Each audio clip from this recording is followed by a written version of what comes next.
ಹೇಗೆ ಗಿಲ್ಲಿ ನಿಮ್ಮೂರಿನ ಹುಡುಗ ಹೇಗೆ ಆಡ್ತಾ ಇದ್ದಾನೆ? ನಮ್ಮೂರ್ ಹುಡುಗ ಅಂತಂದ್ರೆ ನಮ್ಮೂರ ಕಲೆ ಹಂಗದೆ. ಹಂಗದೇನಾ? ನಮ್ಮೂರ ಕಲೆ ಅಜಗ ನಿರಂತರವಾಗಿ ಬಂದಿರೋದು ಕಲೆ ನಮ್ಮೂರಲ್ಲಿ. ಗಿಲ್ಲಿ ಅಂದ್ರೆ ಮಂಡ್ಯದ ಗಂಡು ಇದ್ದಂಗೆ. ಅಂಬರೀಷ್ ಹೆಂಗ ಮಂಡ್ಯದ ಗಂಡು, ನಮ್ಮ ಗಿಲ್ಲಿ ಈಗ ಮಂಡ್ಯದ ಗಂಡು ತರ ಈಗ ಕೆಲಸ ಮಾಡ್ತಾವ್ರೆ ಇಂಡಸ್ಟ್ರಿಯಲ್ಲಿ. ಹೇಗೆ ಆಡ್ತಾ ಇದಾರೆ ಬಿಗ್ ಬಾಸ್? ಈ ಅವರ ಬೀಟ್ ಮಾಡಕ್ಕೆ ಯಾರು ಇಲ್ಲ. ಅವ್ರ ಬೀಟ್ ಮಾಡಕ್ಕೆ ಯಾರು ಇಲ್ಲ. ಅವ್ರಿಗೂ ಅವ್ರ ಟಕ್ಕರ್ ಯಾವ ತರ ಕೊಡ್ತಾರಂದ್ರೆ ಅವ್ರ ಸ್ಪೇಸ್ ಕೊಡಲ್ಲ, ಇಂಡೈರೆಕ್ಟ್ ಆಗಿ ಕೊಡ್ತಾರೆ. ಆ ಟಕ್ಕರ್ ಕೊಡೋದು ಯಾವ ತರ ಜನಗಳಿಗೆ ಮುಟ್ತಾ ಇತ್ತಂದ್ರೆ, ಇವತ್ತು ಯೂಟ್ಯೂಬ್ ಅಲ್ಲಿ ತಕಲಿ, ಚಾನಲ್ ತಕಲಿ, ಗಿಲ್ಲಿ ಗಿಲ್ಲಿ ಗಿಲ್ಲಿ ಅನ್ಬಿಟ್ಟು ಇವತ್ತು ನಮ್ಮ ದಡಪುರದ ಹೆಸರ ಇಡೀ ಕರ್ನಾಟಕದಲ್ಲೇ ಕೂಗಿಸ್ತಾವ್ರೆ. ಚೆನ್ನಾಗಿ ಆಡ್ತಾವ್ರೆ ಅವ್ರು. ಚೆನ್ನಾಗ್ ಆಡ್ತಾವ್ರೆ. ಯಾರು ಚೆನ್ನಾಗಿ ಆಡ್ತಾ ಇಲ್ಲ? ಚೆನ್ನಾಗ್ ಆಡ್ತಾ ಇಲ್ಲ ಅಂದ್ರೆ ಅಶ್ವಿನಿ ಚೆನ್ನಾಗ್ ಆಡ್ತಾ ಇಲ್ಲ. ಅವಳು ಏನಿಲ್ಲ, ಅಲ್ಲಿ ಇಲ್ಲಿ ಅಂಟಾಕೋದು, ಅದ್ ಮಾಡೋದು. ಆಡ್ಬೇಕು ಅಂತ ಹೋಗಿದ್ಮೇಲೆ ಎಲ್ಲರದ್ದು ಇಂಡಿವಿಜುವಲ್ ಪರ್ಫೆಕ್ಟ್ ಮಾಡ್ಬೇಕು.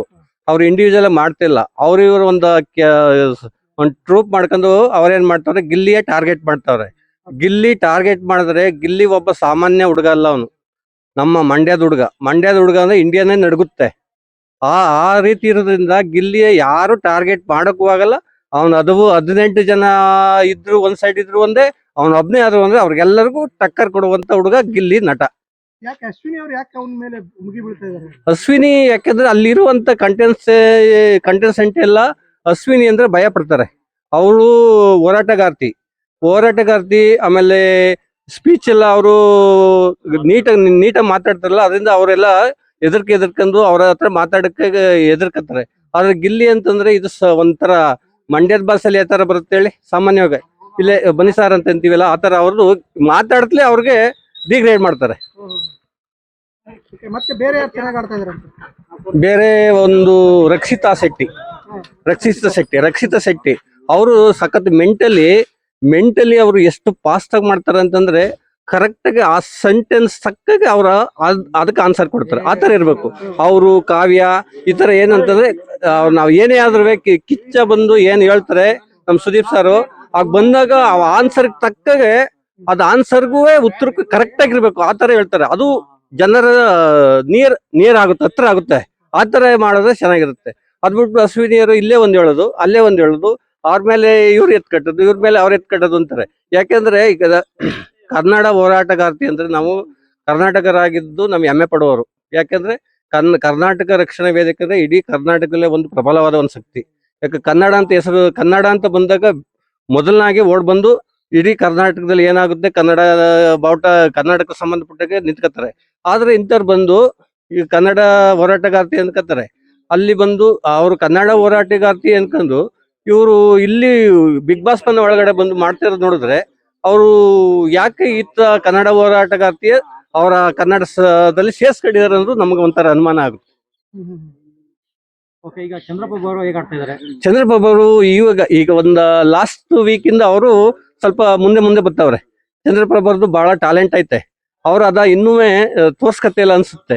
ಅದು ಇನ್ನೂ ಬೇಗ, ಇನ್ನೂ ಅವರು ಈ ಒಳಗಲ್ಲಿ ಇರುವಂತ ಶಕ್ತಿ ಈಚೆ ಬಂತು ಅಂದ್ರೆ ಇನ್ನೂ ಫಾಸ್ಟ್ ಆಗ್ತಾರೆ ಅವರು. ಮೊನ್ನೆ ಗಿಲ್ಲಿನ ಕೆಂಪೇಗೌಡ ಸ್ಟೈಲ್ ಅಲ್ಲಿ ಇದ್ರು, ಈಗ ಮೊನ್ನೆ ಮೀಸೆ ಬೋಳಿಸ್ಬಿಟ್ಟು ಇದ್ ಮಾಡ್ಬಿಟ್ರೆ ಏನ್ ಅನ್ಸುತ್ತೆ ನಿಮಗೆ?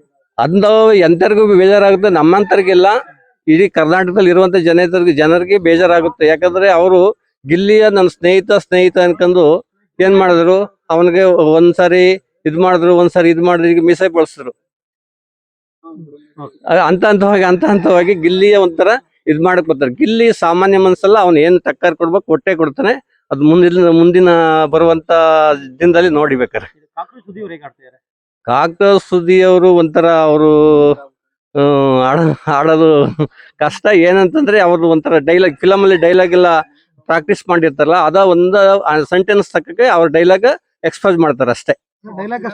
ಡೈಲಾಗ್ ಅಷ್ಟೇ ಇದ್ದಾರೆ. ಆಟ ಅಂತೂ ಆಡ್ತಾ ಇಲ್ಲ. ನೀವು ಎಲ್ಲಾರು ನೋಡಿ, ಅವರು ಫೈನಲಿಸ್ಟ್ ಆಗ್ಬೇಕಾದ್ರೆ ಕಾರಣ ನಮ್ಮ ಮಾಡು ಇಟ್ನಾಳ್ ಅವರು ಇಂದ್ರೆ ಅವ್ರು ಫೈನಲ್ ಆದ್ರು. ಇಲ್ಲ ಅಂದ್ರೆ ಒಂದ್ ಆಟ ಗೆಲ್ಲಕ್ ಸಾಧ್ಯನೇ ಇಲ್ಲ. ಮಲ್ಲಮ್ಮ ಬಂದಿದ್ದಾರೆ, ಸ್ವಲ್ಪ ಏಜ್ ಆಗಿದೆ, ಇವರಿಗೆ ಬಿಗ್ ಬಾಸ್ ಬೇಕಿತ್ತ ಅಂತ ಕೆಲವರು ಆಡಿಯನ್ಸ್ ಹೇಳ್ತಾ ಇದ್ದಾರೆ. ಏನ್ ಮಲ್ಲಮ್ಮ ಅಂತಾರೆ, ಬೇಕೇ ಬೇಕು ಬಿಗ್ ಬಾಸ್ ಅಂತ ಅನ್ನೋದು ಎಲ್ಲರಿಗೂ. ಅದು ಒಬ್ಬ ರೈತ ಮಹಿಳೆಯಾಗಿ ಬಂದಿರ್ತಾಳೆ. ಯಾಕಂದ್ರೆ ಆಟ ಆಡೋರೇ ಬೇಕು, ಇನ್ನೊಂದು ಎಂಟರ್ಟೈನ್ಮೆಂಟ್ ಕೊಡೋರೇ ಬೇಕು ಅಂತ ಅನ್ನೋದಕ್ಕಿಂತ ಒಬ್ಬ ರೈತ ಮಹಿಳೆ ಬರ್ತಾರಲ್ಲ, ರೈತ ಮಹಿಳೆ ಬಂದಾಗ ರೈತರ ಕಷ್ಟ ಇರ್ತಾವಲ್ಲ, ಅಲ್ಲಿ ಎಕ್ಸ್ಪೋಸ್ ಆಗುತ್ತೆ. ಆ ಅಮ್ಮ ಈಗ ಫಸ್ಟ್ ವಾರದಲ್ಲಿ ಹೆಂಗಿದ್ರು, 2ನೇ ವಾರದಲ್ಲಿ ಹೆಂಗಿದ್ರು, 3ನೇ ವಾರದಲ್ಲಿ ಹೆಂಗಿದ್ರು, 4ನೇ ವಾರದಲ್ಲಿ ಬಂದಾಗ ಯಾವ ತರ ಅವರು ಸ್ವಲ್ಪ ಇಂಪ್ರೂವ್ಮೆಂಟ್ ಆಗ್ತಾವ್ರೆ. ಯಾಕಂದ್ರೆ ಎಂತರಿಗೂ ಅಷ್ಟೇ, ಹಳ್ಳಿ ರೈತರಿಗೆ ಅಕ್ಷರ ಗೊತ್ತಿರೋದಿಲ್ಲ. ಅದು ಏನೇ ಆದ್ರೂ ತಿಳ್ಕೊಂಡಾದ್ರೆ ಇಂಪ್ರೂವ್ಮೆಂಟ್ ಆಗುತ್ತೆ. ನೋಡಿ ಅವ್ರು ಮುಂದಿನ ದಿವಸ ಅವರು ಚೆನ್ನಾಗಿ ಆಡ್ತಾರೆ. ಯಾರು ಗೆಲ್ಬೇಕು? ಯಾರು ಗೆಲ್ಬೇಕು ಅಂದ್ರೆ ನಮ್ಮ ಮಂಡ್ಯದ ಗಂಡು ಗಿಲ್ಲೇ ಗೆಲ್ಬೇಕು. ಸೆಕೆಂಡ್ ಯಾರು ಇರ್ಬೇಕು? ರಕ್ಷಿತಾ ರಕ್ಷಿತಾನಾ? ರಕ್ಷಿತಾ ಓ, ಅಣ್ಣ ತಂಗಿ. ಅಣ್ಣ ತಂಗಿ ರಕ್ಷಿತಾ ಇರ್ಬೇಕು. ಈಗ ಇನ್ನೊಂದು ಜ್ಞಾನವಿ ಒಬ್ಬ ಜರ್ನಲಿಸ್ಟ್, ಅಲ್ಲಿ ಬಂದ್ಬಿಟ್ಟು ಒಂಥರ ಚೈಲ್ಡಿಶ್ ತರ ಆಡ್ತಾ ಇದಾರೆ ಅನ್ಸುತ್ತೆ ನಿಮ್ಗೆ? ಜ್ಞಾನವಿ ಅವ್ರದ್ದು ಜ್ಞಾನವಿ ಅಂದ್ರೆ ಪತ್ರಿಕೆ ಉದ್ಯಮಿಲಿ ಕೆಲಸ ಮಾಡಿರುವಂತ ಜ್ಞಾನವಿ ಪತ್ರಿಕೆ ಉದ್ಯಮಿಲಿ ಹೆಂಗೆ ಹೆಸರು ಮಾಡಿದ್ರು ಅವ್ರು ಮಾಡ್ಬೋದು. ಅವ್ರೇನಂದ್ರೆ ನಮ್ ಗಿಲ್ಲಿ ನಟ ಸುರ್ಸುರ್ ಪಟಾಕಿ ಆಗ್ಬಿಟ್ಟು ಒಂದು ಕೈಗೊಂಬೆ ತರ ಆಗ್ಬಿಟ್ಟವ್ರೆ. ಯಾರ ಅಶ್ವಿನಿ ಅವರ ಕೈಗೊಂಬೆ ಆಗ್ಬಿಟ್ಟಾರೆ.